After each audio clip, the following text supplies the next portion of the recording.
आज हम लोग टॉप 30 क्वेश्चन हिंदी लैंग्वेज के देखेंगे जो सीटेट में बहुत ही महत्वपूर्ण है। पहला क्वेश्चन दिया गया है, एक बच्चा जब गणित की समस्या हल करता है तो वह केवल संख्याओं को जोड़ने घटाने तक सीमित नहीं रहता, बल्कि यह भी सोचता है कि अगर मैं इस संख्या को बदल दूं तो परिणाम कैसे बदलेगा। अर्थात वह अपने माइंड में कल्पना कर रहा है, अमूर्त चिंतन कर रहा है कि अगर इस सवाल को बदल दें, इस वर्ड को बदल दें तो इसका असर क्या पड़ेगा, परिणाम पर इसका असर कुछ पड़ेगा कि नहीं पड़ेगा, वह अपने मन में ही विचार कर रहा है। तो यह संज्ञानात्मक अवस्था का कौन सा संकेत है, अर्थात कौन सी अवस्था है, जो कि यह प्रश्न जीन पियाजे से लिया गया है। तो पहला ऑप्शन दिया गया है कि ठोस संक्रियात्मक अवस्था, जिसे हम मूर्त संक्रियात्मक अवस्था कहते हैं, जो प्रत्यक्ष देख के अवस्था का पता लगाते हैं, वो मूर्त संक्रियात्मक अवस्था के अंतर्गत आता है। और दूसरा दिया गया है पूर्व संक्रियात्मक अवस्था, संक्रिया से पहले की अवस्था, औपचारिक संक्रियात्मक अवस्था, और चौथा दिया गया है संवेदी कामक अवस्था, जिसका कार्यकाल या समय होता है 0 से 2 वर्ष संवेदी गामक का, और पूर्व का होता है 2 से 7, और ठोस का होता है 7 से 11, औपचारिक संक्रियात्मक अवस्था का होता है 11 से ऊपर, 11 से 21 माना जाता है। वैसे किशोरावस्था का अवस्था भी होता है 11 से 21। तो इसमें ऑप्शन सी होगा कि अमूर्त चिंतन औपचारिक संक्रियात्मक अवस्था में ही विकसित होता है बच्चों के अंदर, इसलिए इसमें option C is right. Option C को हम सही कर देंगे। ये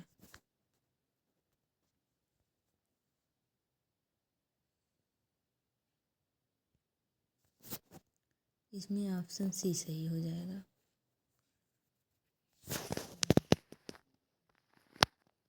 इसमें उसकी व्याख्या भी की गई है कि औपचारिक संक्रियात्मक अवस्था 11 वर्ष से ऊपर बच्चा में कल्पनात्मक चिंतन और अमूर्त चिंतन आ जाता है, जिसे औपचारिक संक्रियात्मक अवस्था कहते हैं।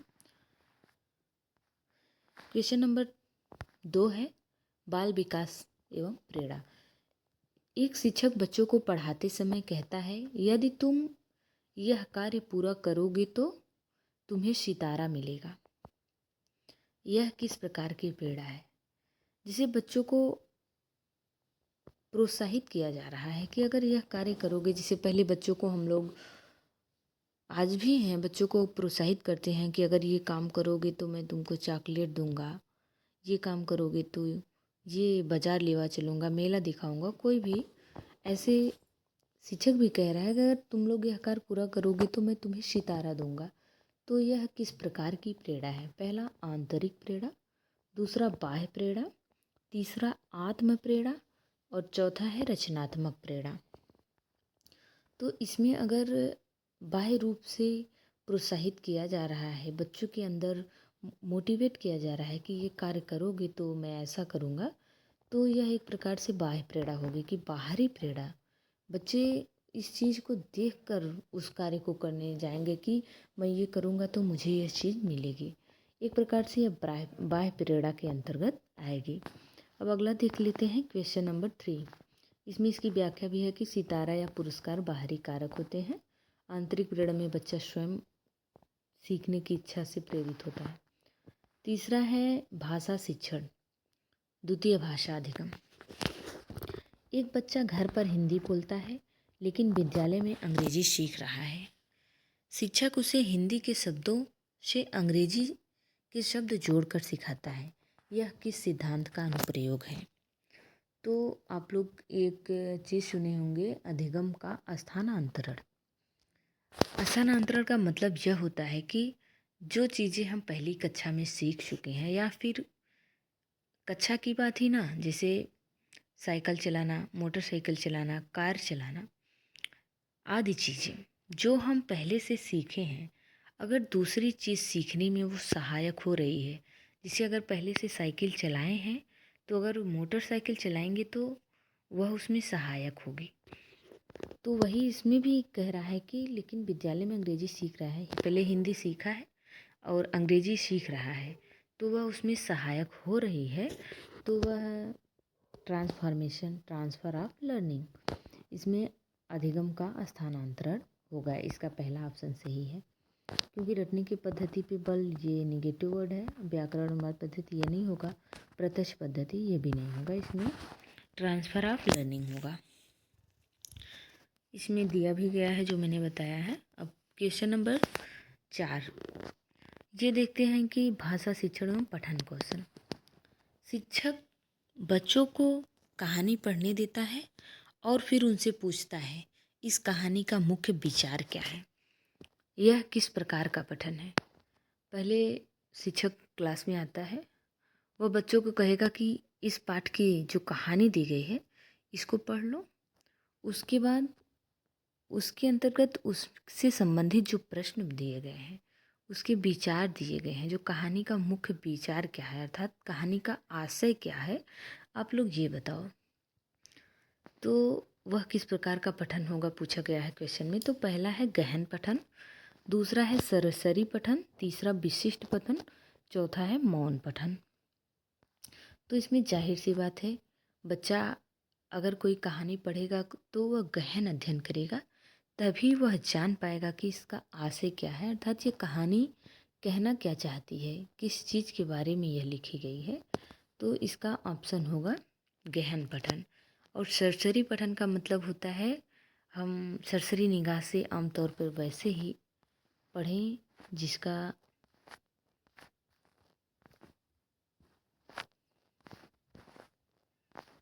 इसमें सरसरी पठन का भी दिया गया, इस मीनिंग में केवल सतही दृष्टि से पढ़ा जाता है।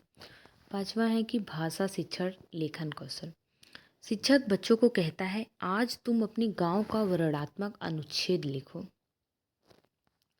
शिक्षक बच्चों को कहता है कि आज तुम अपने गांव का वर्णनात्मक अनुच्छेद लिखो। यह किस प्रकार का लेखक है, रचनात्मक लेखक, कार्यात्मक लेखन, आलोचनात्मक लेखन, यांत्रिक लेखन। तो अगर किसी बच्चों को प्रेरित किया जा रहा है कि गांव का वर्णनात्मक अनुच्छेद लिखो या अपने आसपास का वर्णनात्मक अनुच्छेद लिखो, तो एक प्रकार से वह क्रिएटिव टाइप का होगा बच्चा, अपने मन में कल्पना चिंतन करेगा कि मेरे गांव का माहौल क्या है, गांव के लोग कैसे हैं, उसमें हर एक चीज़ दर्शाना पड़ेगा। इसलिए यह रचनात्मक लेखन के अंतर्गत आएगा, क्योंकि वैसे भी विद्यालय शिक्षा में रचनात्मक लेखन का अधिक महत्व दिया गया है। इसमें दिया गया रचनात्मक शिक्षक, यहाँ बच्चा स्वयं की कल्पना और अनुभव से सीख रहा है। कार्यात्मक लेखन में आवेदन पत्र, नोटिस आदि आते हैं। अब क्वेश्चन नंबर 6 है भाषा शिक्षण और मूल्यांकन से।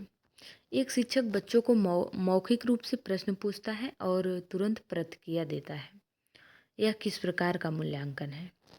प्रारूपिक मूल्यांकन, फॉर्मेटिव मूल्यांकन जिसे फॉर्मेटिव असेसमेंट कहते हैं, तीसरा है संपूर्ण मूल्यांकन, चौथा है निदात्मक मूल्यांकन, पांचवा है तीसरा निदात्मक है, चौथा मानकीकृत है।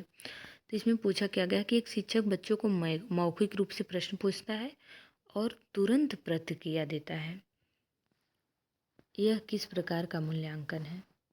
कोई प्रश्न पूछेगा उसके बाद प्रतिक्रिया देगा तो यह प्रारूपिक मूल्यांकन होगा। और 7वां क्वेश्चन है कि शिक्षक बच्चों को वाक्य देता है, ये भाषा और व्याकरण से संबंधित है। शिक्षक बच्चों को वाक्य देता है, राम ने आम खाया, और कहता है इसमें कर्ता, क्रिया और कर्म पहचानो, यह किस प्रकार की गतिविधि है। ऑप्शन है संरचनात्मक व्याकरण, पारंपरिक व्याकरण, संप्रेषणात्मक व्याकरण, रचनात्मक व्याकरण। तो अगर कोई शब्द वाक्य दिया गया है और उसमें से कर्ता, क्रिया, कर्म को पहचानना है तो वह एक प्रकार का पारंपरिक व्याकरण होगा। इसमें ऑप्शन नंबर 20 सही होगा। इसमें दिया भी गया है पारंपरिक व्याकरण में वाक्य के अंगों की पहचान करी जाती है। संप्रेषणात्मक में भाषा के प्रयोग पर बल दिया जाता है। इसमें 8वां क्वेश्चन है, भाषा और शब्दावली से है। शिक्षक बच्चों को कहता है शब्द, कोई शब्द है जल। जल के पर्यायवाची लिखो। यह है किस भाषा कौशल को विकसित करेगा। यह आप लोग बता भी सकते हैं, शब्द भंडार से विकसित करेगा, क्योंकि पठन कौशल है नहीं, श्रवण कौशल है नहीं। बच्चों को अगर पर्यायवाची, विलोम शब्द, ये सब शब्द भंडार से ही विकसित होंगे। क्वेश्चन नंबर 9, भाषा शिक्षण, जो एनसीएफ 2005 से पूछा गया है। एनसीएफ के अनुसार भाषा शिक्षण में बच्चों को केवल व्याकरण नियम याद कराने के बजाय उन्हें भाषा का प्रयोग करने के अवसर देना चाहिए। यह किस दृष्टिकोण को दर्शाता है। संप्रेषणात्मक दृष्टिकोण को, व्याकरण अनुवाद दृष्टिकोण को, रटने की दृष्टि से, और चौथा है कि शिक्षक केंद्रित दृष्टिकोण। तो आप लोग देख सकते हैं कि शिक्षक केंद्रित तो है नहीं, क्योंकि बाल केंद्रित शिक्षा आजकल हो गई है। और जो सी ऑप्शन है, रटने की दृष्टि, ये निगेटिव वर्ड है। व्याकरण अनुवाद, ये भी निगेटिव है, टैग वर्ड है। और पहला है संप्रेषणात्मक दृष्टिकोण, ये बिल्कुल सही है कि संप्रेषण, बच्चों को आपस में संप्रेषण करना चाहिए, उसके माध्यम से बच्चों को शिक्षा दी जानी चाहिए।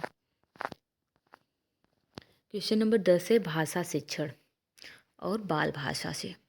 एक बच्चा बोलते समय कहता है मैं स्कूल गया था, लेकिन लिखते समय लिखता है मैं स्कूल गया था।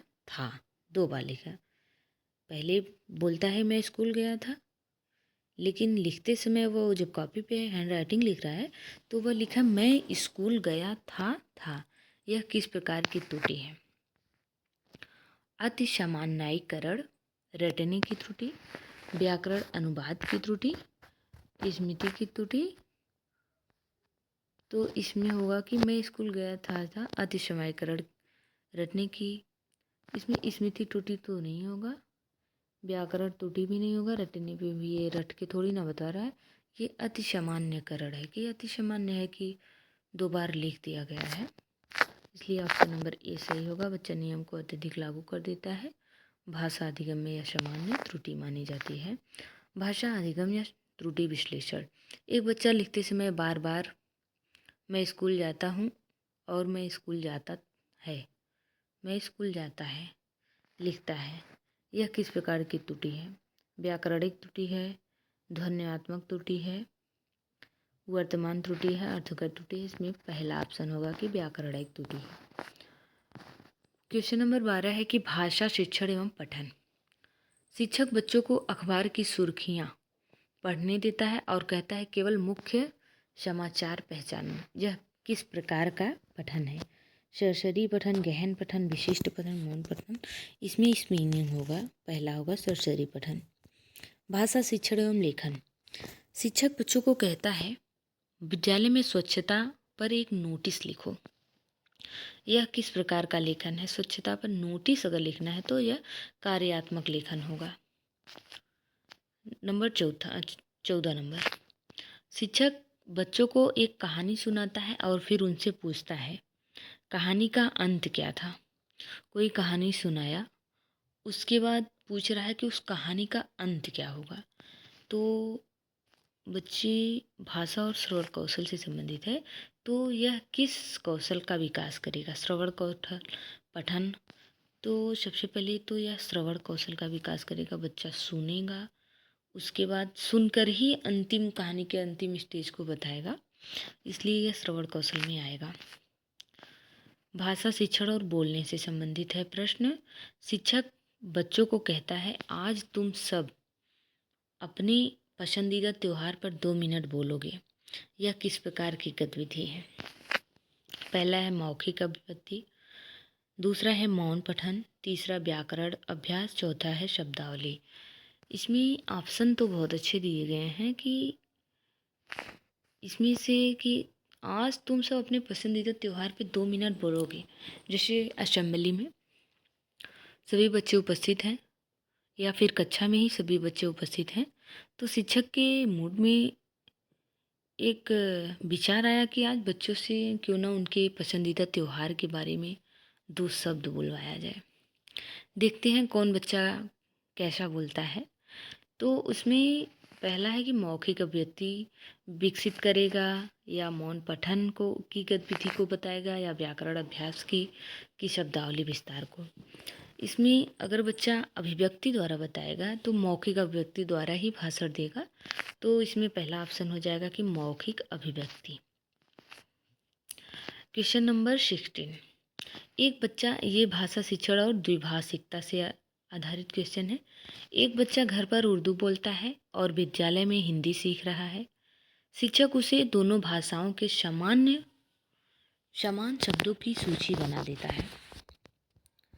यह किस सिद्धांत का उदाहरण है? एक बच्चा है, घर पर उर्दू बोलता है, विद्यालय में हिंदी सीख रहा है। शिक्षक उसे दोनों भाषाओं के समान शब्दों की सूची बनाता है। जैसे अपना हिंदी में अपना लिखेगा, उर्दू में भी अपना लिखेगा, लेकिन वो उर्दू भाषा में रहेगा। जिसे विद्यार्थी लिख रहा है, हिंदी में विद्यार्थी लिखेगा, उर्दू में भी विद्यार्थी लिखेगा। तो वो लिस्ट बना के दे रहा है शिक्षक। तो इसमें द्विभाषिकता होगा, एक भाषिकता होगा, रटने की पद्धति होगी, या व्याकरण अनुवाद होगा। तो इसमें जाहिर सी बात है बाइलिंगुअल होगा, कि बच्चा द्विभाषी होगा। बच्चे को दो भाषा सीखने में अध्यापक मदद कर रहे हैं, इसके फोल्डिंग दे रहे हैं। तो अगला क्वेश्चन है 70 नंबर है, भाषा शिक्षण और मूल्यांकन से संबंधित प्रश्न है। शिक्षक बच्चों को परीक्षा में निबंध लिखने देता है और उनके आधार पर अंक देता है। यह किस प्रकार का मूल्यांकन है? यह संपूर्ण मूल्यांकन है, या प्रारूपिक मूल्यांकन है, निदात्मक मूल्यांकन है, या फिर मानकीकृत मूल्यांकन है? तो बच्चा परीक्षा में निबंध लिखने देता है, तो बच्चों को परीक्षा में निबंध लिखने देता है और उसके आधार पर अंक देता है। तो यह संपूर्ण मूल्यांकन होगा, क्योंकि परीक्षा जब होती है, कॉपी चेक होता है, तो उसका संपूर्ण मूल्यांकन किया जाता है। इसलिए यह समेटेटिव असेसमेंट होगा। क्वेश्चन नंबर 18 है, भाषा शिक्षण और व्याकरण से संबंधित है। शिक्षक बच्चों को कहता है, वाक्य को नकारात्मक रूप में बदलो। यह किस प्रकार का अभ्यास है? भावात्मक है, रचनात्मक, संरचनात्मक, संप्रेषणात्मक?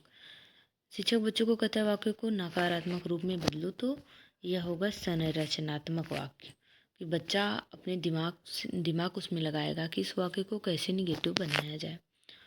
क्वेश्चन नंबर 19 है कि भाषा शिक्षण शब्दावली। शिक्षक बच्चों को कहता है, कोई शब्द है सुंदर के विपरार्थक लिखो, अर्थात विलोम लिखो। सुंदर का विलोम, यह किस कौशल का विकास? शब्दावली विस्तार का, पठन, लेखन, श्रवण कौशल का? तो ये होगा शब्दावली विस्तार। इस प्रकार के क्वेश्चन अभी हमने आगे देखा था, जल वाला।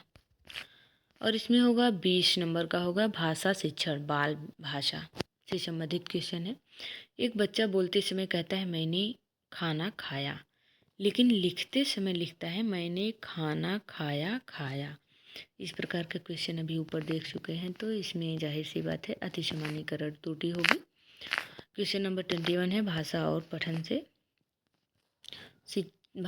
और पठन से। शिक्षक बच्चों को कहता है, पाठ में से केवल तिथियां और संख्याएं पहचानो। यह किस प्रकार का पठन है? शिक्षक बच्चों को कहता है, कोई पाठ है, इसमें से तिथि और संख्या पहचानो। विशिष्ट पठन, सरस्वती पठन, इसमें पठन, गहन पठन, मौन पठन।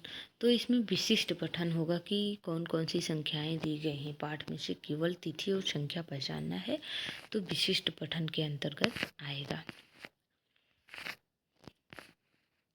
क्वेश्चन नंबर 22, भाषा शिक्षण एवं लेखन।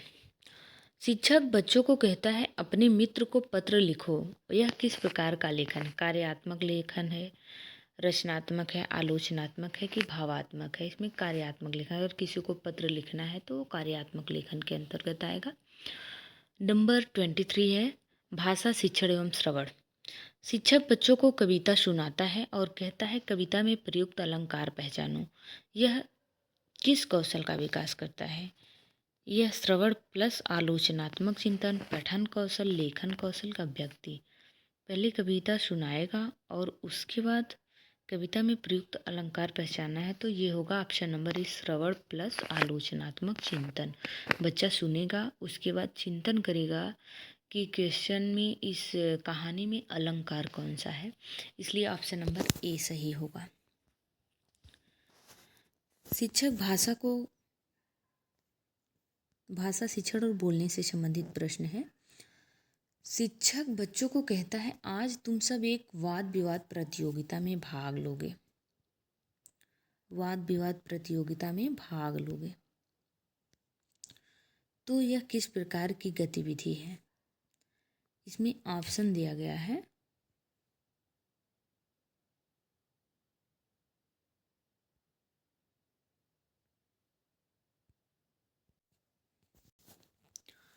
इसमें ऑप्शन दिया गया मौखिक अभिव्यक्ति, मौन पठन, व्याकरण अभ्यास, शब्दावली। तो शिक्षक कहते हैं, आज तुम लोग एक शब्द में वाद विवाद प्रतियोगिता में भाग लो।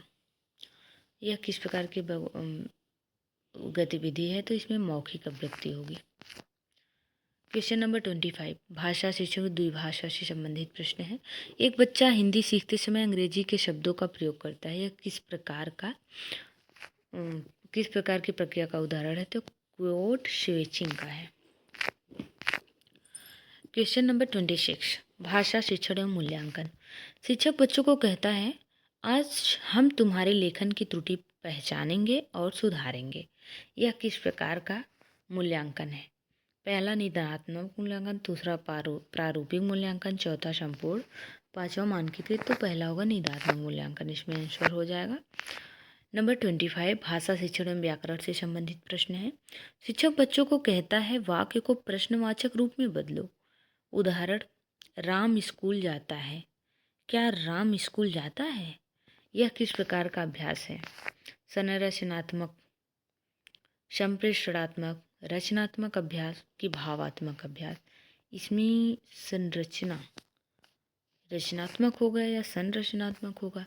क्योंकि इसमें दिया गया है कि बच्चों को कहता है वाक्य को प्रश्नवाचक रूप में बदलो। तो उदाहरण है, राम स्कूल जाता है। इसका प्रश्नवाचक होगा, क्या राम स्कूल जाता है? यह किस प्रकार का अभ्यास है? तो संरचनात्मक हो जाएगा। भाषा शिक्षण एवं शब्दावली से प्रश्न है।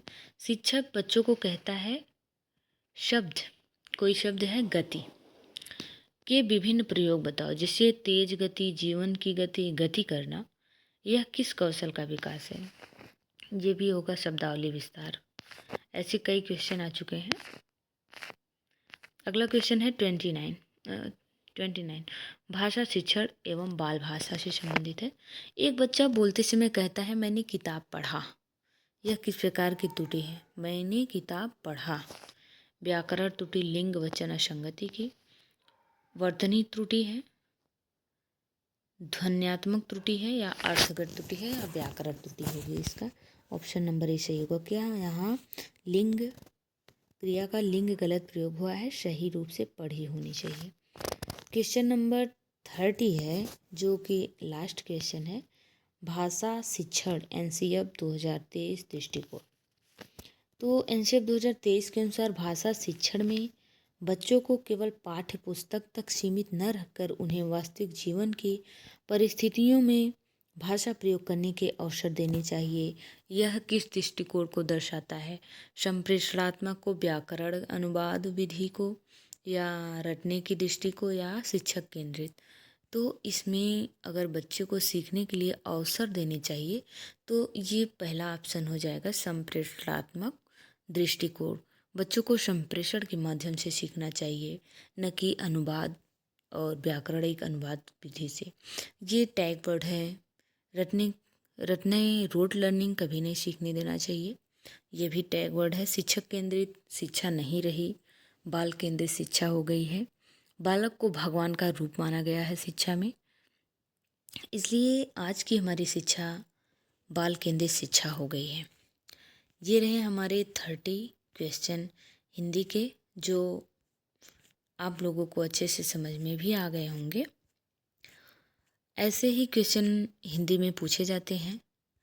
तो आज का ये सेक्शन कैसा लगा आप लोग ज़रूर बताइएगा कमेंट बॉक्स में, और आगे ऐसे हमारे चैनल को लाइक सब्सक्राइब करते रहिएगा ताकि मेरा मोटिवेशन भी बढ़े।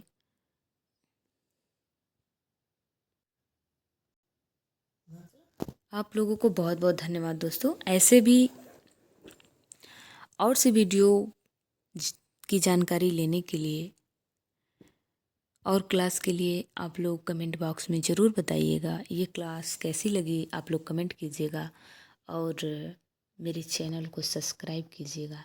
धन्यवाद। Take care. Bye bye.